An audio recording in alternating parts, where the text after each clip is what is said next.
The Vietnam War proved to be unique among others, as it was the first televised war. This allowed many people around the world to witness the treacherous horrors occurring in Vietnam during this period.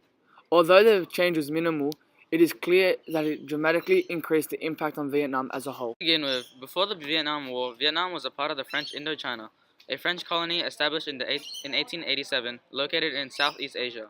Built in hope of reinforcing Catholic missionaries, it was soon invaded by the Japanese during World War II, whilst the French were invaded by Germany. With the Japanese occupying Indochina, a man named Ho Chi Minh raised a communist group named the Viet Minh who rose up to fight off the Japanese for their freedom. The Viet Minh eventually came out victorious in 1945. Following this victory, the Viet Minh declared independence as the Democratic Republic of Vietnam and soon declared war on France for freedom from their reign, marking the beginning of the First Indochina War. Through the aid of China and the Soviet Union, the Viet Minh eventually defeated France, who had help from the US and the Great Britain, establishing the state of Vietnam with the Emperor Bao Dai leading an anti-communism government which infuriated many people like the Viet Minh who were pro-communism and had the country to divide into two, which are the North and the South. A strategy that helped the Vietnamese win the First Indochina War was the use of guerrilla warfare. It was used throughout the war, which made soldiers have to use natural cover to protect themselves.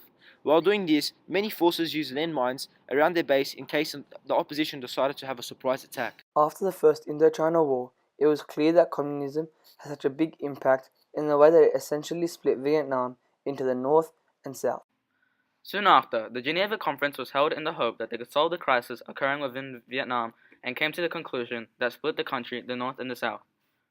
The people were given the opportunity to decide which side they agreed with, and ultimately who they decided to stay with, and later on they would hold a vote to decide whether or not they unified the country again. 2 years later, 1956, the South did not participate in this vote and decided not to reunite whilst also declaring themselves as independent and named themselves the Republic of Vietnam. In addition, in 1960, communist parties and anti-government parties came together to form the National Liberation Front, or the Viet Cong, who fought alongside for the South. It was because the South refused to participate in the vote to reunite the country that the North had resorted to conquering the South to force communism in the entirety of Vietnam. The US also aided South Vietnam in fear that communism would spread through surrounding nations. The United States and Australia, along with New Zealand, Thailand, and the Philippines, all supported the Republic of Vietnam, most notably known as South Vietnam, whereas the Soviet Union, China, and North Korea supported the Viet Cong, the North. The domino theory was a Cold War policy that suggested a communist government in one nation would quickly lead to communist takeovers in neighboring states, each falling like a perfectly aligned row of dominoes. In Southeast Asia, the US government used the now discredited domino theory to justify its involvement in the Vietnam War and its support for a non-communist dictator in South Vietnam. In 1950, makers of the US foreign policy had firmly embraced the idea that the fall of Indochina to communism would lead rapidly to the collapse of the other nations in Southeast Asia. During this time, the idea of communism was becoming more and more prominent. However, the US believed this government control system was flawed and did not benefit everyone, restricting them from their freedom so naturally they were afraid of it. Furthermore, they decided to involve themselves in the Vietnam War since they were struck by the fear that Vietnam fell into communism. Surrounding nations would also fall into communism, thus forming the domino theory. Due to this, the US created the SEATO. In the first half of 1962, the government decided, following upon a request from the government of South Vietnam, that Australia should contribute military to the defense of South Vietnam. We spent at the time a group of some 30 military instructors to provide military training assistance. The beginning of the Vietnam War shaped the way the war was going to be set out.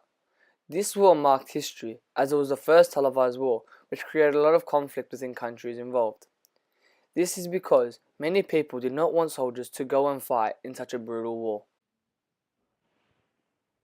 Jack Power. I was in the Army. I was drafted after I came out of college, and that's when the draft basically you had no choice. Your choice was to either go into the service or to go to Canada. Basic training, Fort Dix, New Jersey. Then you went to Fort Polk in Louisiana for jungle training. The training that the Army gave was excellent. The physical conditioning was something you never really expect. But you're young. I was 22 years old. I was old for our group. The majority of people were 18 and 19 years old. Fort Polk gave you the first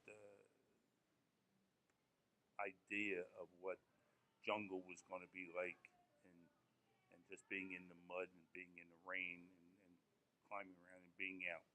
Many of a person had never been in the woods overnight, and that was really the training that they gave you.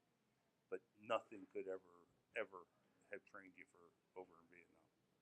Thinking about what was going on and that we were preparing for Nam was an everyday affair, but you were caught up in the army. You had something to do every minute of the day.